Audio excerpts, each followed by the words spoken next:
Nderuar grup parlamentar I Partisë Socialiste dhe antarët kabinetit qeveritar, për 20 ditësh Shqipëria u kthye në syrin e një cikloni digital.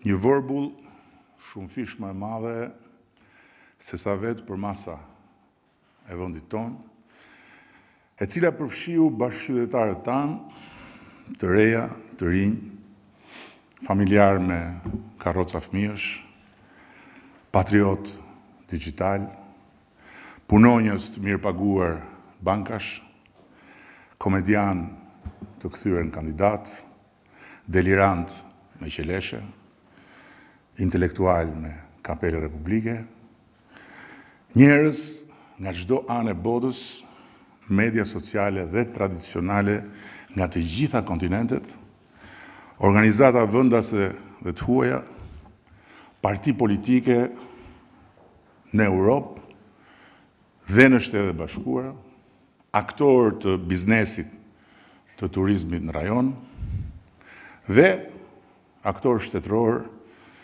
malinj ndaj Republikës së Shqipërisë. Natyrisht, edhe karavidhet opozitare të vendit tonë.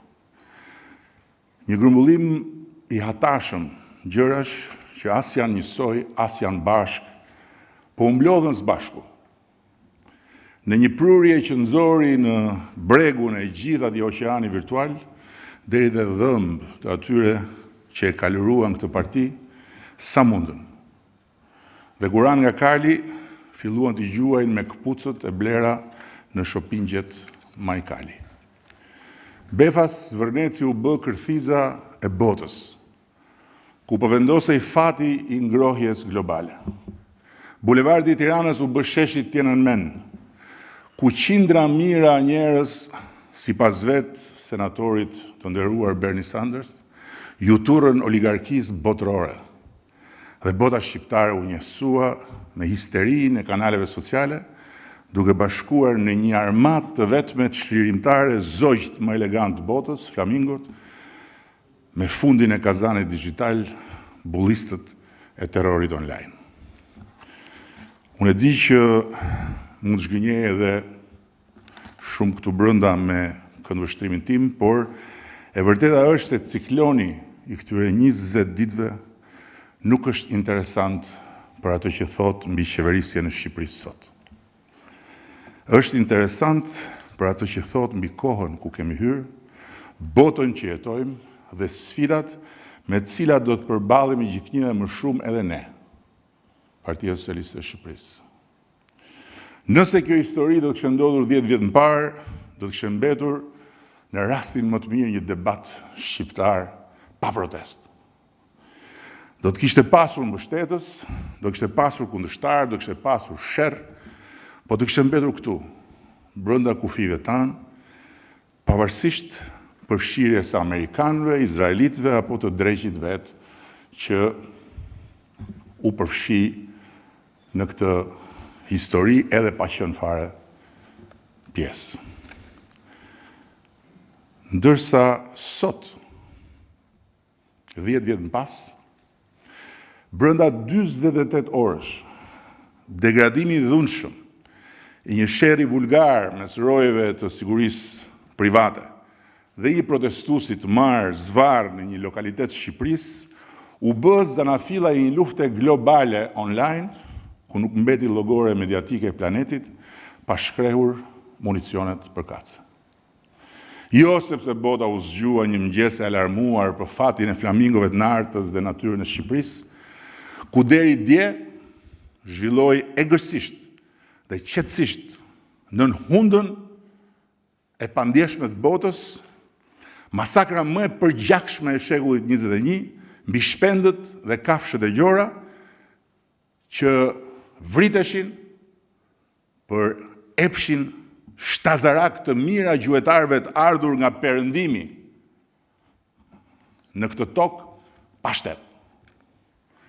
Të ishte për botën, narta mund kthehej qetësisht 10 vite më parë, kur flamengot nuk shtektonin më drejt lagunës saj, sepse I priste plumbi i kafshëve të dehura me 2 këmbë.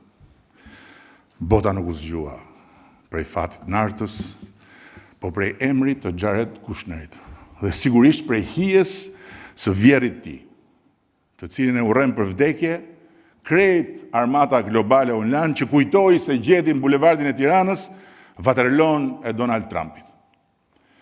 Dhe si në një film science fiction, bulevardi përputhi atë armatë të frikshme me krejt armatën e urrejtësve shqiptar, off dhe online. Jo ndaj Donald Trumpit, po natyrisht ndaj meje dhe ndaj jush. Të cilët i gënjeu mendja fuqishëm se çadra globale e kësaj proteste do të bënte mrekullinë që nuk e bëri dot çadra lokale e protestës së lulit tim.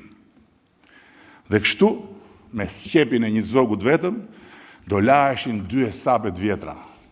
Bota e madhe do ta turpronte Trumpin në betejën e Nartës, fiks 2073 vjet pas betejës së Palasës, ku Cezari turproi Pompeun, ndërsa armata shurdhuese e influencerësve, followersve, analistëve, dialistëve, opinionistëve, urrejtësve, kinse patriotik dhe mercenarëve digital të vënë në dispozicion bujarisht nga armiqtë e Shqipërisë apo nga konkurrentët e saj të egër në industrinë e turizmit, do shpëtonte Shqipërinë nga unë, për llogaritë të karavidheve të opozitës së dukshme dhe të padukshme.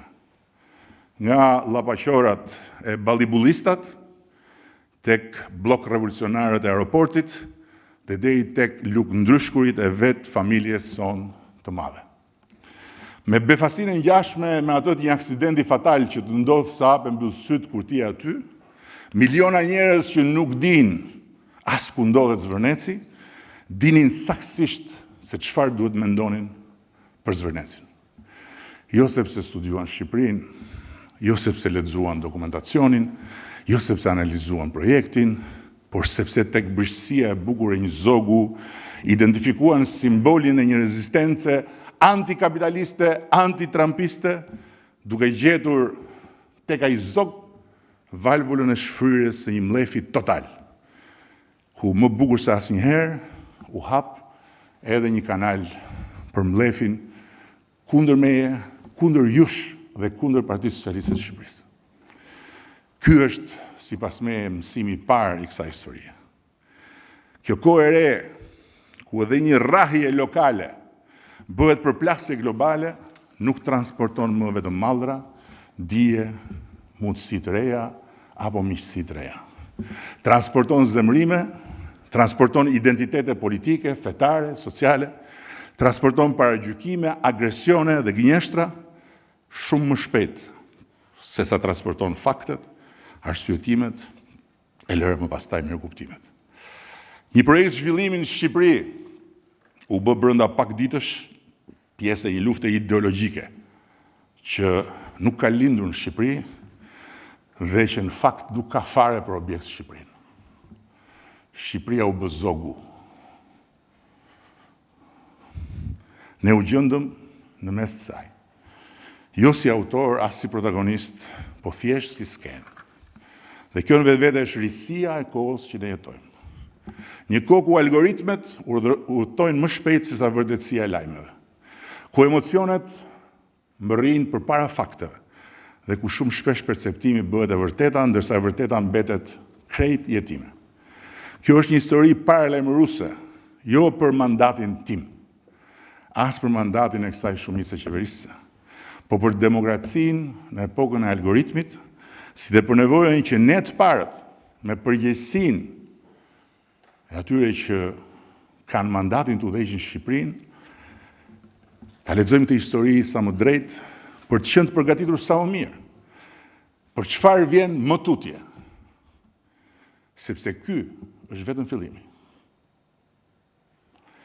Kjo kohë ka sjellë të mekanizëm të ri në jetën tonë dhe përballë vështirësisë për të parashikuar zhvillimin e këtij mekanizmi ne mund të bëjmë vetëm atë që bëhet kur për të kuptuar politikën sot, njëherë është mirë të largohesh pak prej saj dhe të hapësh librat e historisë.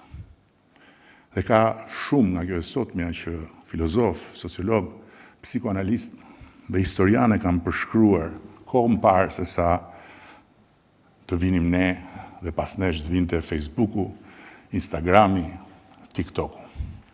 Shumë kohë përpara se bota të kishte internet.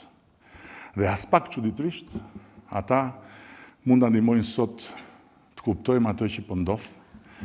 Shumë më mirë se sa ata që sot na tregojnë gishtin, ndërkohë që gishti tregon hënën.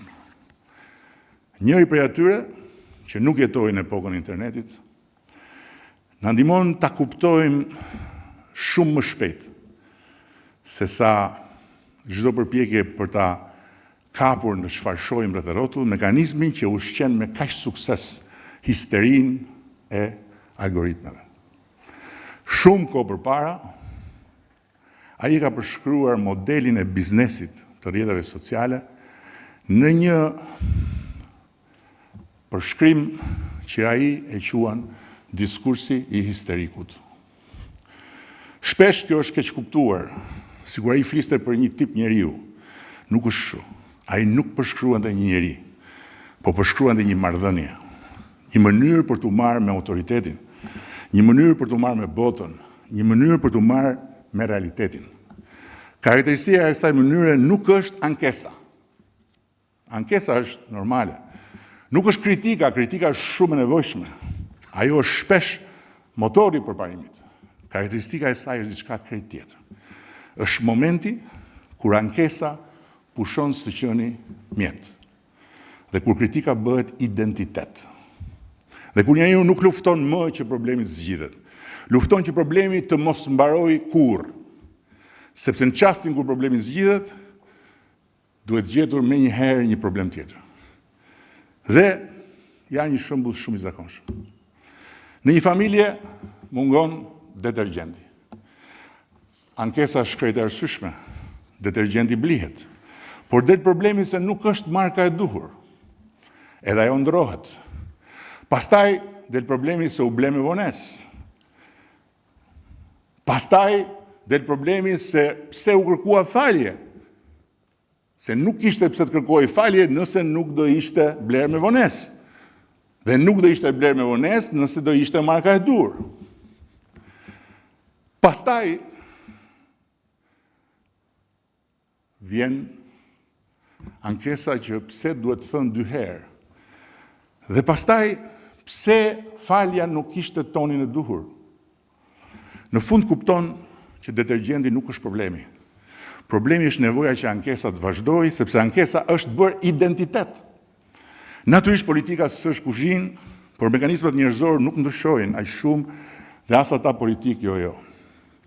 Një pjesë e lëvizjeve politike nuk ndërtohen mbi atë që pjesëmarrësit në të duan të ndërtojnë. Ndërtohen mbi atë që nuk duhet të pushojnë kurrë së kundërshtuari. Objekti ndryshon, mekanizmi mbetet. Sot është një projekt, nesër është një ligj, pas nesër është një ministër, më pas është një kryetar bashkie, pastaj vjen një ambasador, pastaj një kompani, pastaj një aleancë, pastaj një roje apo një polic i dehur, pastaj një zonë e mbrojtur, pastaj del dhe një zog. Nuk ka fare rëndësi objekti. Rëndësi ka që motorit mos fiket dhe zhurma e tij mos pushojë.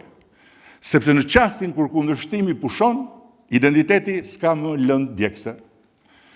Dhe duhet të jem shumë i qartë, kjo nuk është një kritik ndaj kritikës. Përkundrazi, shoqëritë demokratike jetojnë fal kritikës dhe kundërshtisë. Qeveritë përmirësohen nga kritika dhe nga kundërshtitë.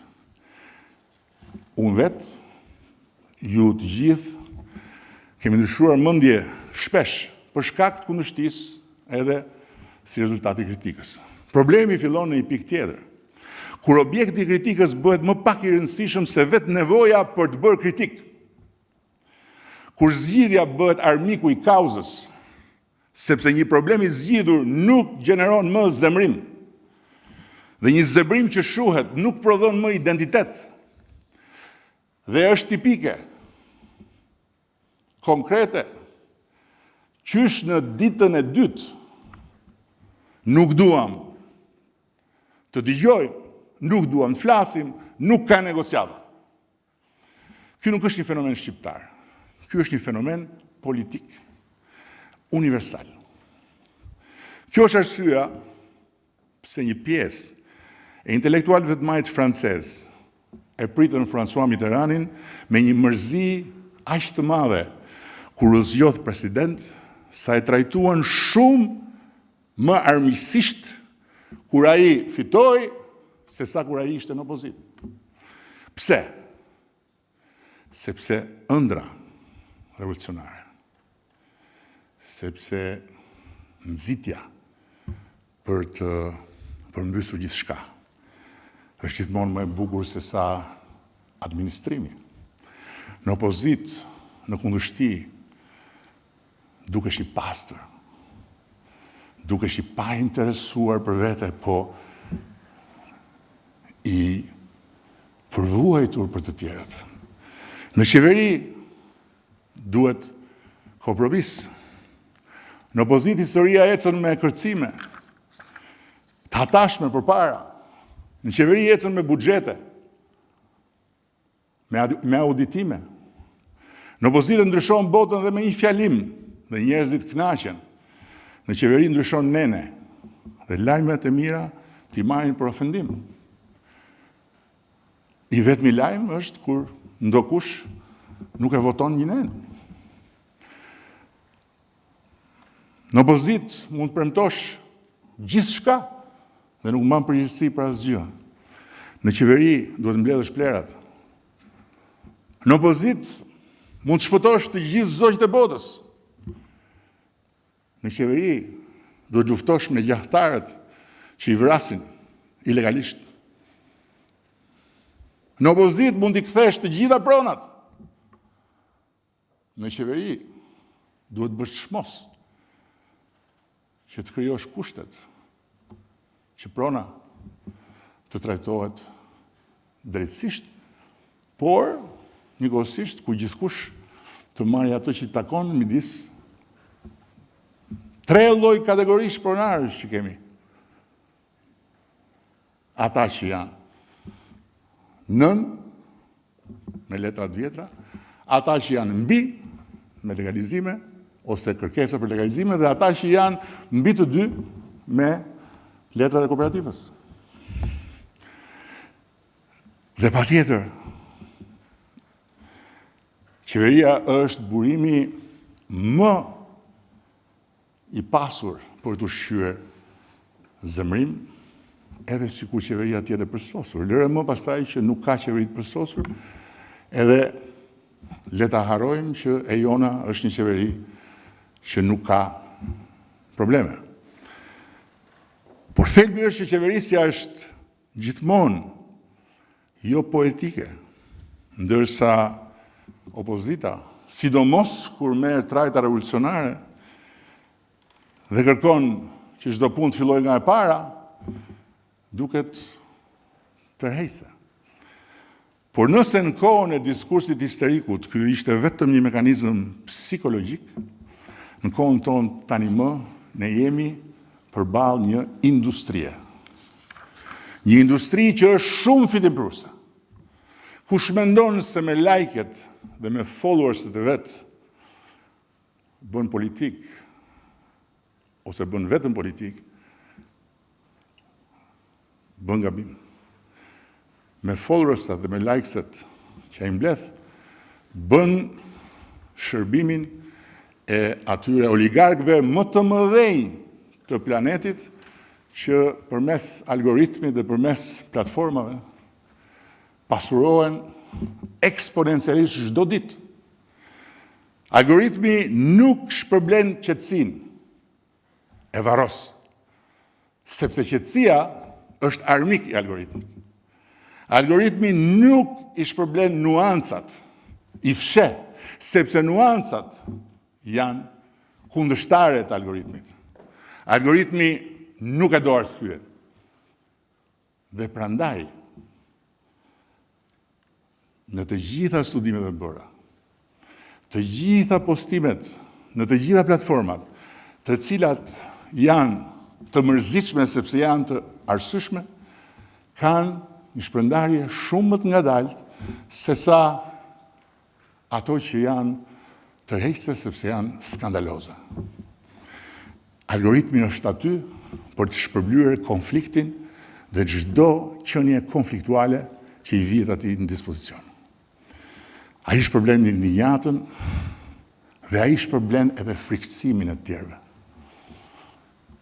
Sepse frikësimi prodhon klikime. Klikimet prodhojnë kohë. Dhe koha prodhon para. Dhe kështu për herë të parë në histori, ekonomia e vëmendjes është bërë ekonomi politike. Sa më shumë zemrim, aq më shumë shikueshmëri. Sa më shumë shikueshmëri, aq më shumë ndikim. Sa më shumë ndikim, aq më shumë pushtet. Mbi kë? Mbi sklevrit e algoritmeve. Mbi të gjithë ne. Kjo është arsyeja pse sot protestat nuk zhvillohen vetëm në shesh, por kanë nevojë për një shesh thjesht si përfaqësim i një lukunie që proteston në algoritëm. Madje, siç ndodhi këto 20 ditë, sheshi është thjesht një studio televizive e algoritmit. Është vendi ku filmohet materiali për ta ushqyer algoritmin dhe për ta justifikuar atë. Dhe pikërisht këtu fillon sfida më e madhe e demokracive të sotme. Demokracia e ndërtuar për qytetarët, jo për algoritmet. Janë ndërtuar për njerëzit që votojnë, jo për platformat që optimizojnë zemrimin. Kjo është betejë e kohës sonë, s'ka lidhje më me të majtën dhe me të djathtën, me qeverinë dhe me opozitën, por ka lidhje me konfliktin e hapur midis politikës në shërbim të njerëzve, në shërbim të vendit, në shërbim të punës për vendin dhe algoritmit. Politikën në shërbim të njerëzve, politikën në shërbim të vendit, politikën në shërbim të punës të vendit, algoritmi e urren. Dhe unë kam frikë se edhe unë që po flas duke qenë prej vitesh shumë i tërhequr nga zhvillimet e asaj bote, nuk e kuptoj sa e madhe është kjo betejë dhe sa monstruoze ajo mund të bëhet për fëmijët tanë. Kush shkon dhe kërkon një like dhe një follower me zemrim, punon kundër fëmijëve të tij. Dashurit e mi çdo epokë prodhon një figurë të saj karakteristike. Unë nuk dua të bëj këtu asgjë përveç se të përcjell disa nga ato që kam mësuar. Dhe nuk dua që askush ta marrë më të madhe çfarë po them. Po nëse shekulli i 19 prodhoi proletariatin industrial, shekulli 20 prodhoi shoqërinë e mass medias,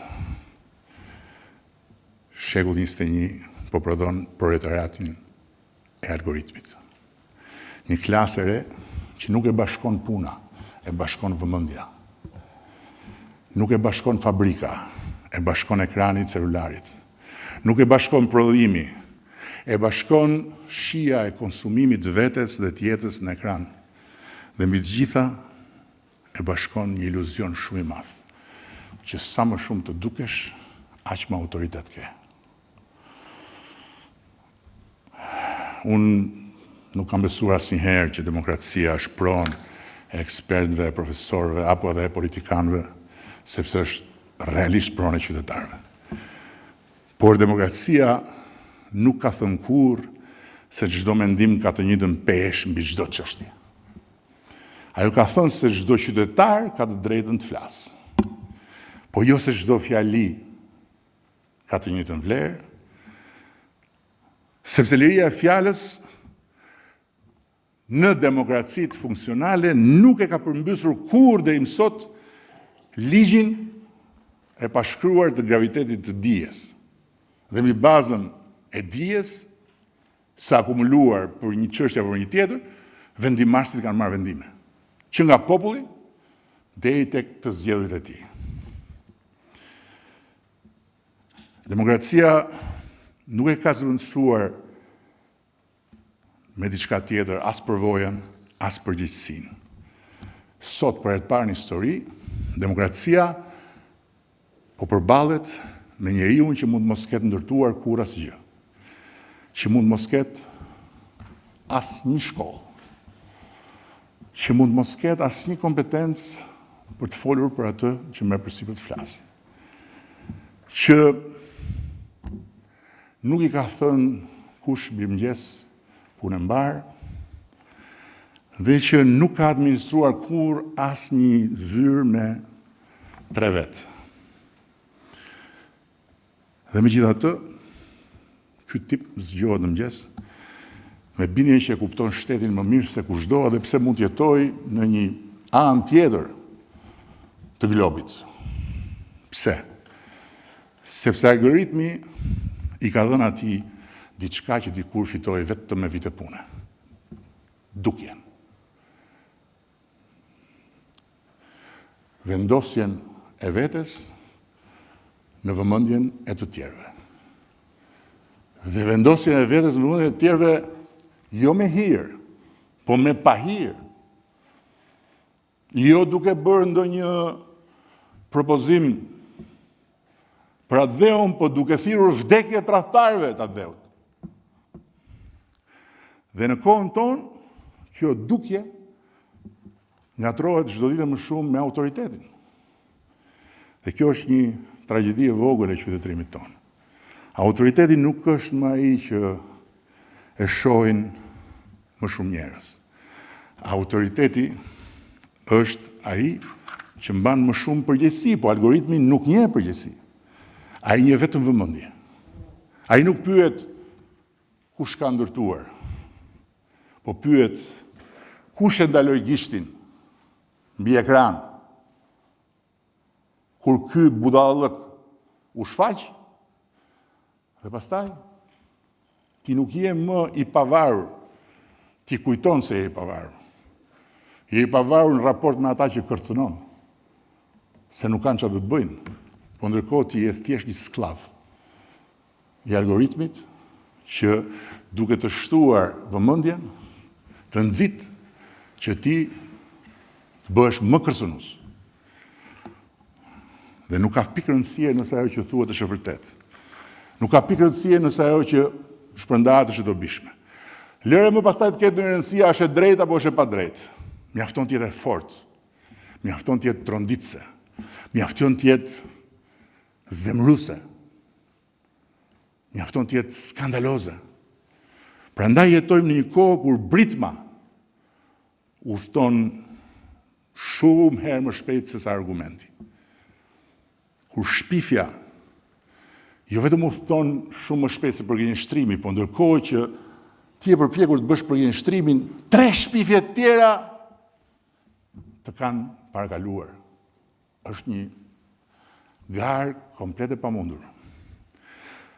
Emocioni mbërrin shumë më shpejt se sa arsyeja dhe pastaj merr peng followersat dhe likersat dhe nuk i lë të shohin arsye, po thjesht i nxit të përqafojnë emocionin. Dhe pikërisht në këtë klim ndodh edhe diçka tjetër. Sa herë që krijohet një krizë, sado e vogël, shpërthen një egzaltim kolektiv. Papritur të gjithë ndjejnë nevojën të bëhen pjesë e saj. Jo domosdoshmërisë se kanë diçka për të thënë, jo domosdoshmërisë se kanë lidhje me arsyeën pse egzaltimi shpërtheu, por për faktin se është krijuar një skenë për të dukur dhe për të mbledhur me babzi, babzin që algoritmi ta nxit njësoj si droga nxit dikë që të shtoj dozën, like-er, followers. Sa herë keni dëgjuar gjatë gjithë këtyre ditëve nga njerëz që kur në jetën e tyre as nuk e kanë imagjinuar që të përzihen me politike, me protesta, po janë bërë parallinj me shal edhe me kremra, që të shfaqen atje bashkë me shalet dhe kremrat e tyre, sepse është trendi.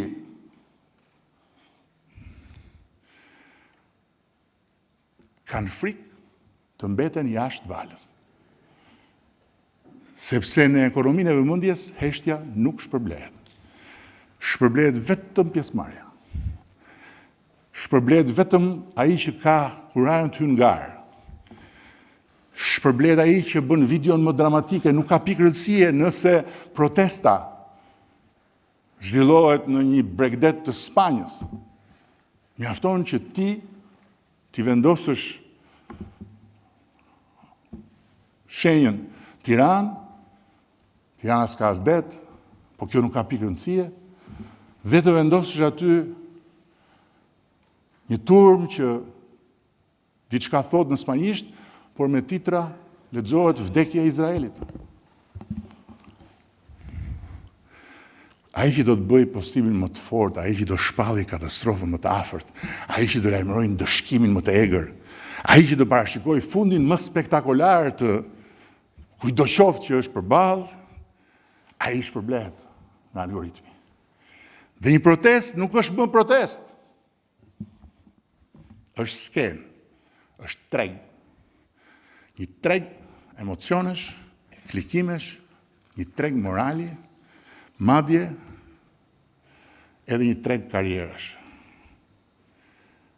Po në të gjithë këtë, ata të karrierave janë më qesharakët. Janë qesharak sepse nuk e kanë marrë vesh akoma që me Partinë Socialiste dhe me ne nuk fitohet duke dalë me lugën e ndryshkur në tregun e karrierave të humbura.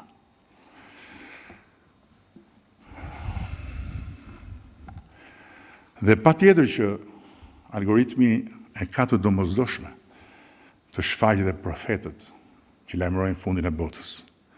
Analistët që bëjnë analiza pa fakte, strategët që nuk dinë se ç'është bësh një strategji sektoriale, revolucionarët që ushqehen me ëndrrën e revolucionit, por që s'kan lidhje me revolucionin, patriotët që nuk ja kanë haberin punës dhe kronikanët e ku të ndodhur. Njerëz që s'kan ndërtuar kur asgjë dhe që po t'i vësh të masin një tavolin, ngatrojnë gjërsinë me gjatësinë.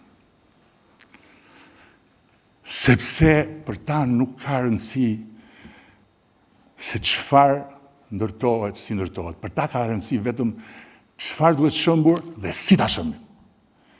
Sepse vetëm mbi rënojet e punës së tjerëve, ata mund të ngrihen në pjedestalin e madhështisë tyre, në skenën virtuale, ku marrin like-et, marrin followersat, marrin urimet, marrin përgëzimet, marrin inkurajimet.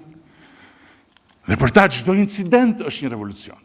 Sa vjet kemi që i dëgjojmë paraemëruesit e stuhive të ardhshme për fundin e kësaj force politike në qeveri. Dhe çdo protest është një rast për përmbysje, jo për temën.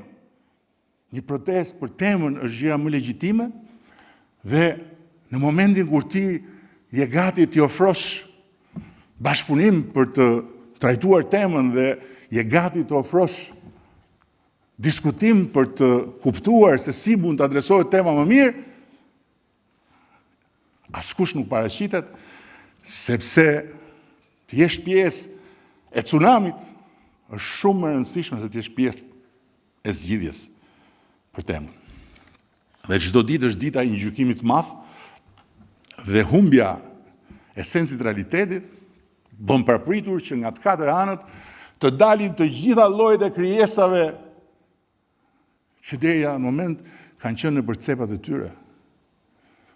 Dhe të kërkojnë diçka, secili kërkon diçka.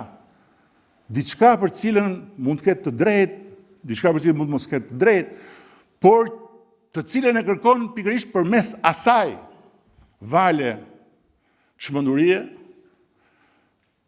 duke ushqyer algoritmin dhe duke ushqyer faktikisht të kundërtën e asaj për cilën pretendon se është atje. Dhe për t'i dhënë gjithë kësaj një kuptim adetar, një pathos revolucionar, një parafiturim epik, aty në sheshin televiziv të algoritmit fillon refreni Edi Rama ka marru, ka marru, ka marru. Mi po puna është që ikën mbrëmja dhe vjen mëngjesi. Aty s'ka njeri, sepse sheshi i xhirimeve hapet në mbrëmje. Ndërkohë që unë jam këtu, ne jemi këtu. E nesërmja vjen, pastaj vjen një mbrëmje tjetër, dhe një nesërmje tjetër, vitet ikin, profecia vazhdon. Sepse edhe po s'u bëhet vërtet, bëhet virale, dhe ja ku jemi sot. Për dekada me radhë kemi luftuar për lirinë e shprehjes, me drejt. Pa të s'ka demokraci, pa të s'ka opozit, pa të nuk ka qytetar të lirë, po ka vetëm një ferr social. Po ndërkohë pothuajse pa e kuptuar kemi hyrë në një ferr tjetër social. Në një epokë ku problemi nuk është bë mungesa e lirisë shprehjes.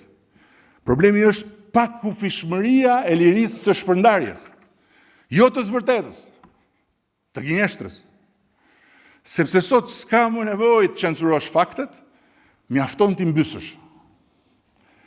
Nuk ka nevojë t'i ndalosh, mjafton t'i fundosësh në një oqean trillimesh. Dhe me të drejtën që t'jep zemrimin ndaj një roje sigurie, që të heq zvarr një protestues, të krijosh një ciklon për të kërkuar vdekjen e të gjithë tradhtarëve. Në fundit çfarë rëndësie ka nëse një fakt është i lirë të flas, kur është i rrethuar nga 1 milion gënjeshtra. Kush dëgjohet më shumë? Nëse ti aty i lirë të thuash të vërtetën dhe ndërkohë një kor vërtet një gënjeshtër në çdo fjalë që ti thua. Dhe kjo është një situatë e re e kohës tonë ku fakti dhe gënjeshtra janë thjesht dhe vetëm dy njësi. Të mënyrës se si funksionon algoritmi, që nuk pyet kush ka drejt, po pyet vetëm kush e merr peng më gjatë vëmendjen. Dhe ati i jep shtys. Tjetrit i ul shpërndarjen. Dhe kjo është arsyeja pse sot sfida e demokracisë nuk është vetëm mbroj lirinë e fjalës. Është mbroj lirinë e fakteve. Ta mbroj lirinë e fakteve duke insistuar që faktet të dëgjohen. Sepse nëse fakti humbet aftësinë të depërtojë në një hapësirë publike, e vërteta nuk është më e lirë. Dhe liria e shprehjes është vetëm teori. Është si ti japësh dikujt drejtën të flasë në mes një stadiumi, ku 100.000 altoparlant transmetojnë vetëm zhurmë. Ai është i lirë, po e vërteta e tij nuk dëgjohet. Dhe më keq akoma, çfarë kemi parë këto ditë, lidhur me ata që nuk kanë ndarë të njëjtin vendim me sheshin e xhirimeve, është e frikshme. Dhunim i vazhdueshëm online, kërcënime. Unë i kam të panumërta ankesat e njerëzve që mbasi kanë mbyllur profilet e tyre, i kanë marrë kërcënimet në telefonat e tyre.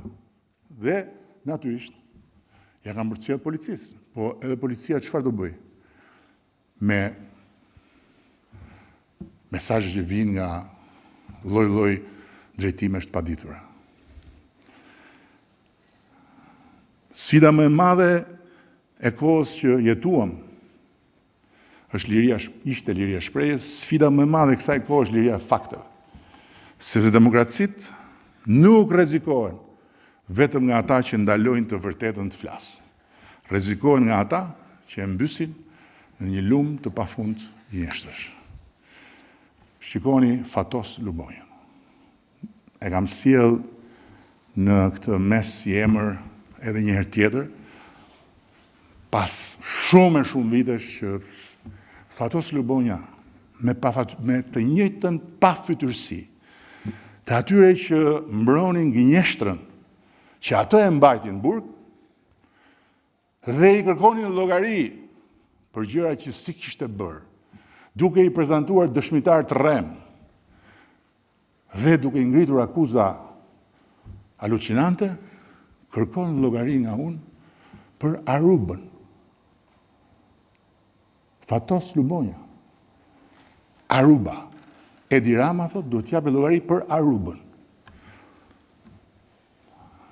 Unë di që në të gjithë historinë e njerëzimit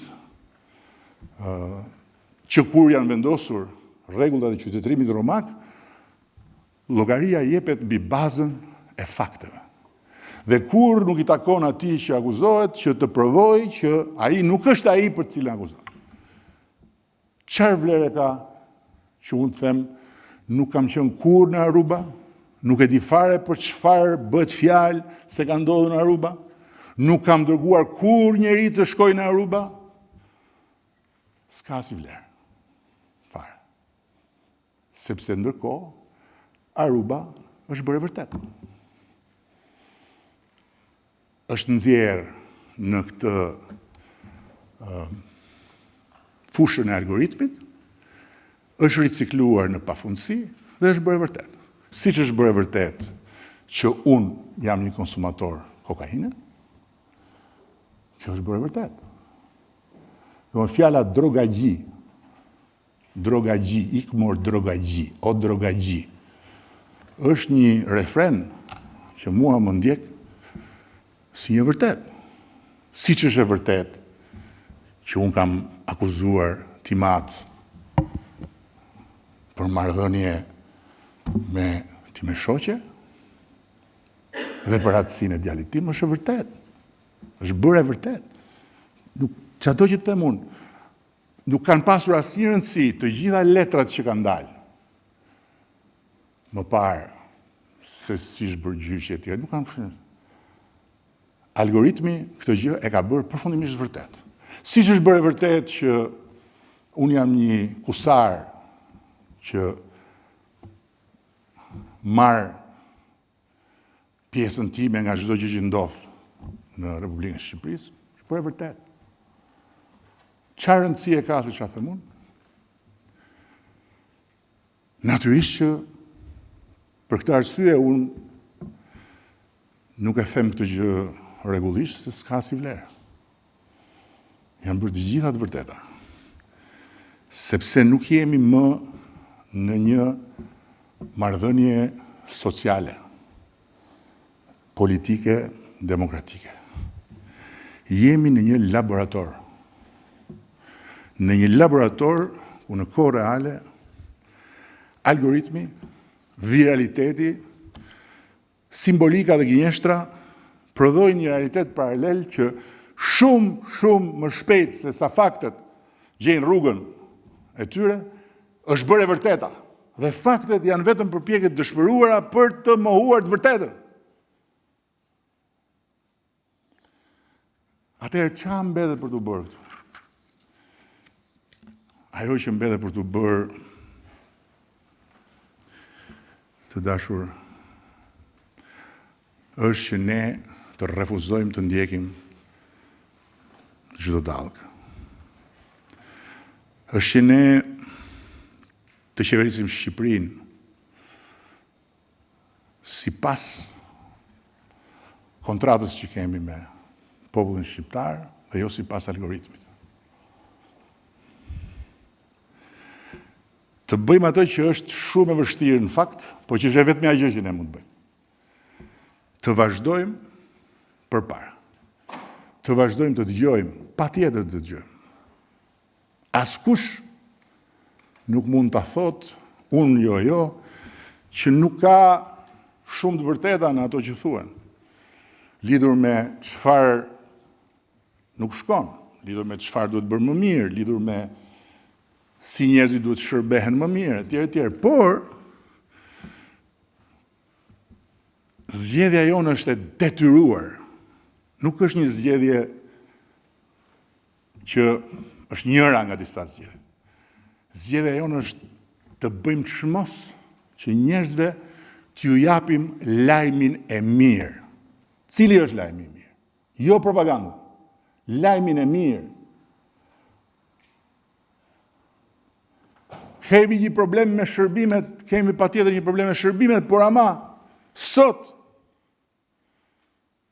janë mbi 3 milion shqiptarë brenda jashtëvendit që 95% shërbimeve i marrin nga celulari, pa takuar asnjëri dhe pa pasur nevojë të fusin mik asnjëri.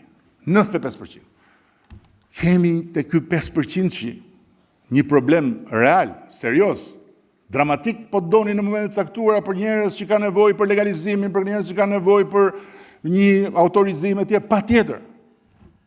Por ama, nëse ne e marrim të mishën që njerëzit, të cilët janë në bombardimin e përditshëm të algoritmit, i dinë ato që janë bërë, atëherë ne marrim të mishën që njerëzit kujtojnë se ne dim çfarë bëjmë. Që nuk është e vërtet. Të vazhdojmë të korrigjojmë gabimet tona pa diskutim. Është gjëja që jemi përpjekur të bëjmë gjithmonë, është gjëja që do përpiqemi të bëjmë, vazhdojmë të mësojmë shumë nga njëri tjetri, patjetër.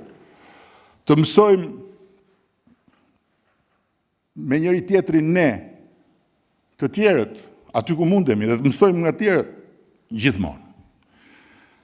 Por ne kemi një detyrë që nuk e ka askush tjetër.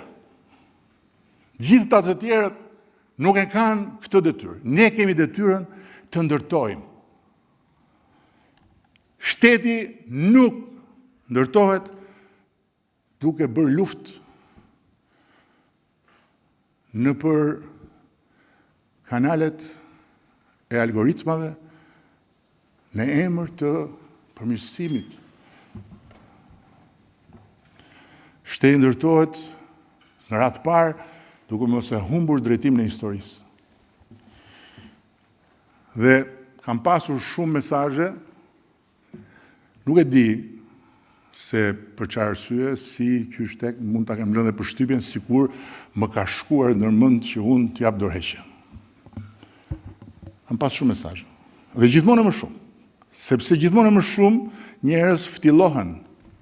Gjithmonë më shumë njerëz shohin që e gjitha kjo është diçka që nuk rri as në qiell as në tokë. Nuk mundet dot asnjë shqiptar i arsyeshëm edhe sikur kur mos na ketë votuar, kur mos na votoi që të pranoj që Tirana të bëhet një territor sfilate për një turm që shkon të bllokoj aeroportin. Nuk e pranon dot askush më këtë.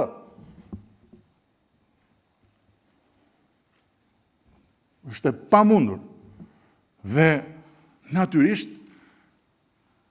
tërheqja pak nga pak e atyre që shkuan atje për të dalë në skenë dhe mbetja e një grupi ku ka një përzierje të hatashme.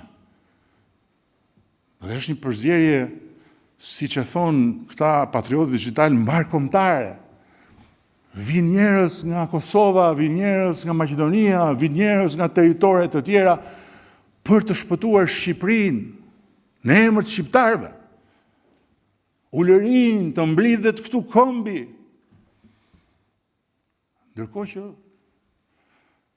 njerëzit që funksionojnë me arsye, edhe ata të bankave, të mirë paguarit, më të paguarit, me meritën e tyre, e kuptojnë shumë mirë që këtu ka diçka që nuk shkon fare. Dhe si kam dhënë përgjigje kujt, sepse më zhdukur si, por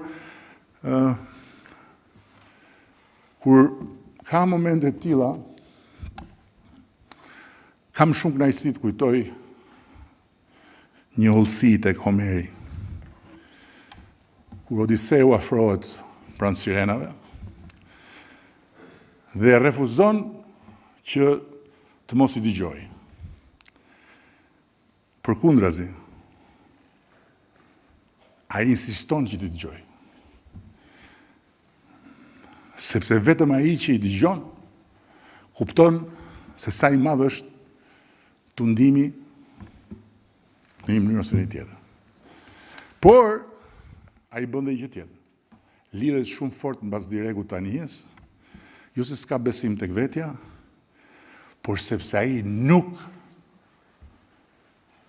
e negocion destinacionin. Dhe atë që vetja në një dekik të vetme mund t'ja bëj duke e hedhur në ujë pas sirenave, ai e ndalon me litarët që lidh veten tek diregu. Sepse ai e di që çdo gjë mund ndodh, por qëllimi është çka e ka çuar deri aty dhe çka e çon deri në fund. Dhe u mendoj që kjo e Odiseut është metafora më e jashtëzakonshme e leadershipit dhe e qeverisjes. Një qeveri nuk ka drejt mbyll veshët. Përkundrazi, një qeveri duhet dëgjoj. Një qeveri duhet ta dëgjoj dhe patjetër një grup parlamentar, flas për një grup qeverisës, duhet ta dëgjoj edhe gjithçka që thuhet në atë sheshin e xhirimeve për algoritmin. Dhe nga diskutimet e para është shumë e qartë që janë dëgjuar. Duhet të dëgjoj kritikën, edhe zemërimin. Nuk është e mundur që një qeveri ta skualifikoj duke ja hedhur të gjithë fajin algoritmit. Nuk është ky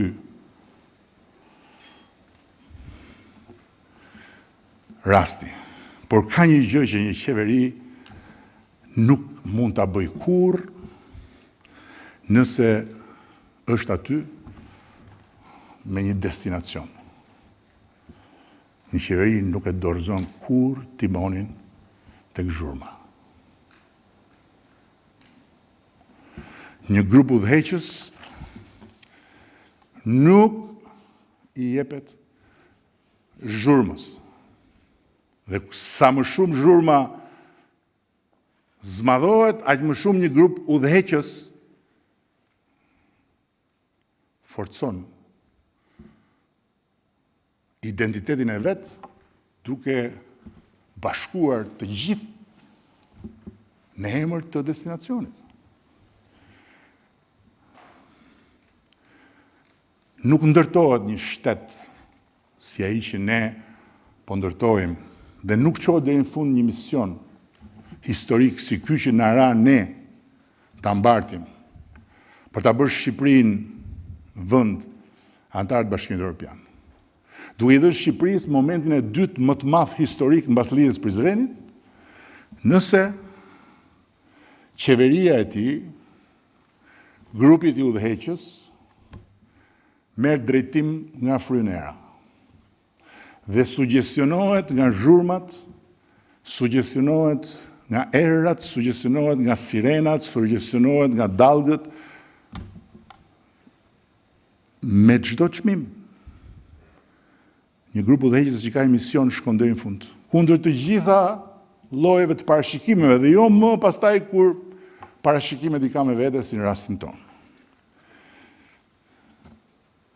Unë jam shumë aktiv në rrjetet sociale. E kam ndarë me ju disa herë, ndaj dhe me ata që janë më aktiv këtu, që nëse një nga gjërat që unë pres me shumë dëshirë të më vi kur unë të mos jem më në këtë detyrë është që të mos kem më nevojë t'i trokas algoritmit.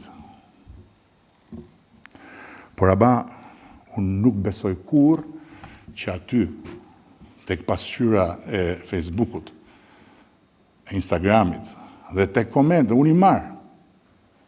Mi sjellin, i marë, i lexoj, mundohem të kuptoj, po kur nuk besoj që unë mund të drejtohem prej zhurmës, prej erës dhe prej dallgëve që mund ngrihen aty. Më kanë sugjeruar më të urtët në kuptimin e mençurisë se unë pse lëri mos fol. Ri dëgjoj se atje si atje, ku atje. Unë mund ndjehem përgjegjës për shumë gjëra që duhet shkojnë më mirë.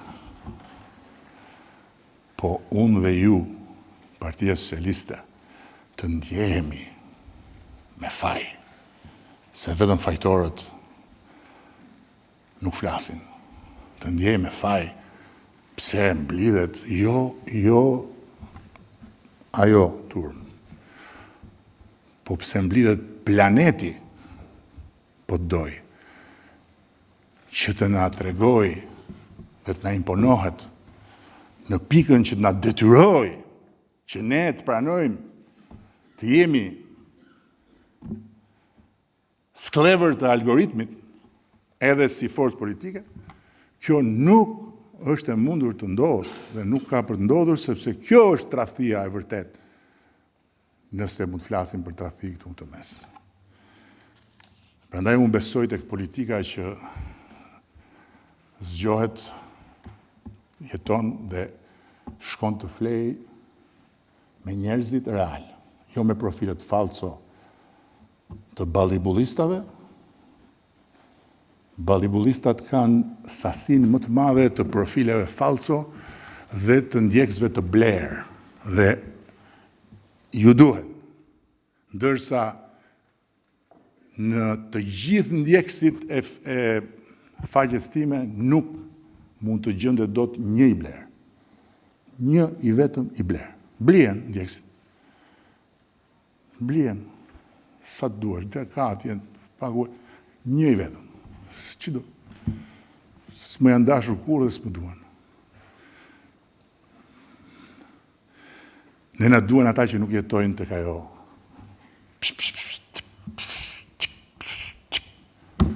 Na duan ata që nuk maten me sa ndjekës ka.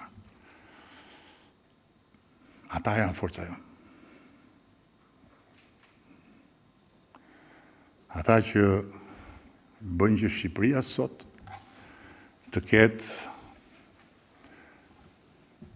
parametrat më të mirë që ka pasur ndonjëherë në çdo aspekt.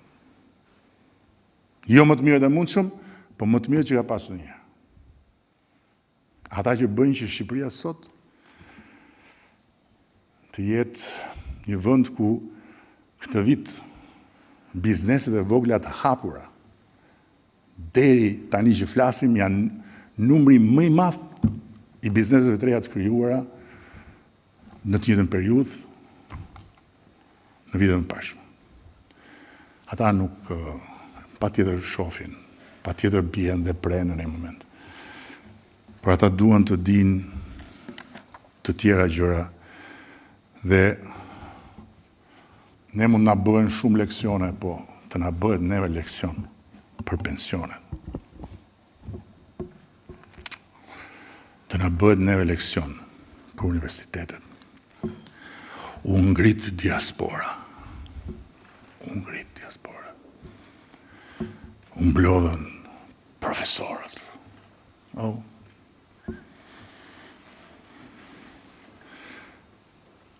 Ka një element që nuk e hoqa sepse u bëheshin shumë, po ka një element tjetër që e tregon historia dhe që na e tregojnë ata që kanë menduar për si zhvillohet bota përpara sa të vinte interneti etj. Ky element quhet pakënaqësia e pritshmërive. Pakënaqësia e pritshmërive është shpreha më kuptimplot e një vendi që ka dalë nga një fazë dhe ka hyrë në një fazë të re. E një vendi ku pritshmëritë janë shumë më të larta dhe ku pakënaqësia e pritshmërive është diçka jo e lehtë për t'u administruar. Dhe ajo që na takon është që ne të vazhdojmë, planet tona janë në tryezë. Unë e di ka edhe intelektual të familjes tonë politike që thonë kjo karta e BE-s është kartë e lodhur. Është edhe një qik si shprehje e faktit që edhe Edi Rama sikur nuk ka më është një qik e lodhur kjo karta e BE-s, duhet ka diçka që të gjithë këta që kanë studiuar kartat e mia me kaq pasion i keni atje te sheshi xhirimit. Kështu që kush nuk do të shkojë te sheshi xhirimit, se do ketë shumë sheshi xhirimi kjo kohë. Të ri këtu në Partinë Socialiste dhe të shikoj mirë që unë nuk kam kartat mia. Karta e BE-s është karta e historisë së Shqipërisë. Dhe karta e BE-s ka brenda të gjitha gjërat për cilat flasin dhe ata që janë aty në protest për arsye gjenuine, që ishin, se s'kam më aty për arsye gjenuine. Ata që ishin për arsye gjenuine nuk janë më aty. Dhe ne nuk jemi këtu për të fituar numrin e klikimeve të ditës. Ne jemi këtu për të fituar Shqipërinë 2030 në Bashkimin Evropian.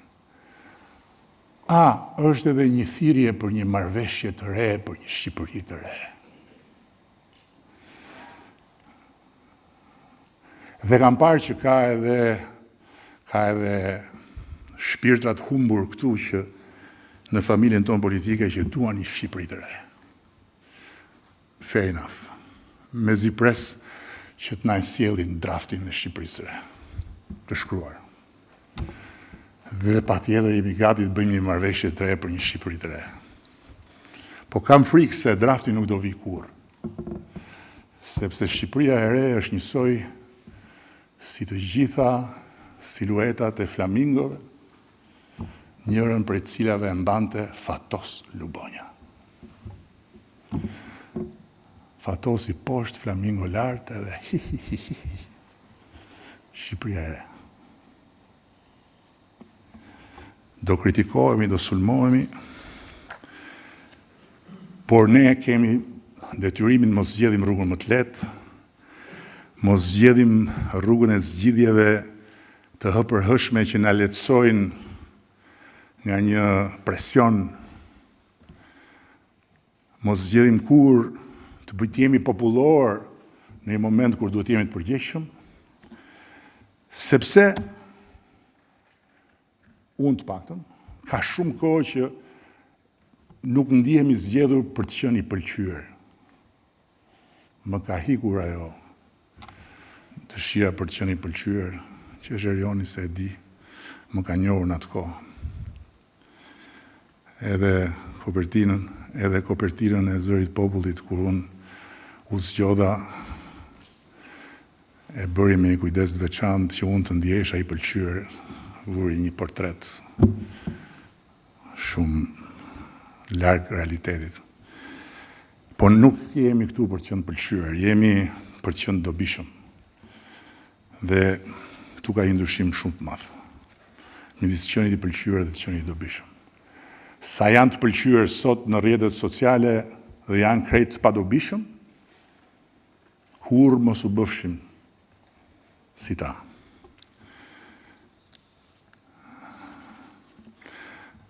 Prandaj Shqipëria është e gjitha sot në duart tona, jo në këmbët e atyre që bëjnë qiro. Nuk është një hashtag Shqipëria. Shqipëria nuk është një flamingo që merret zvarr për të dukur bukur.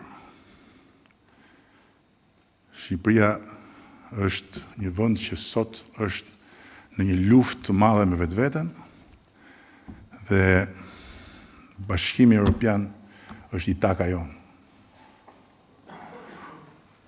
Le të këndojnë sirenat dhe atë punë kanë, ne kemi një punë tjetër.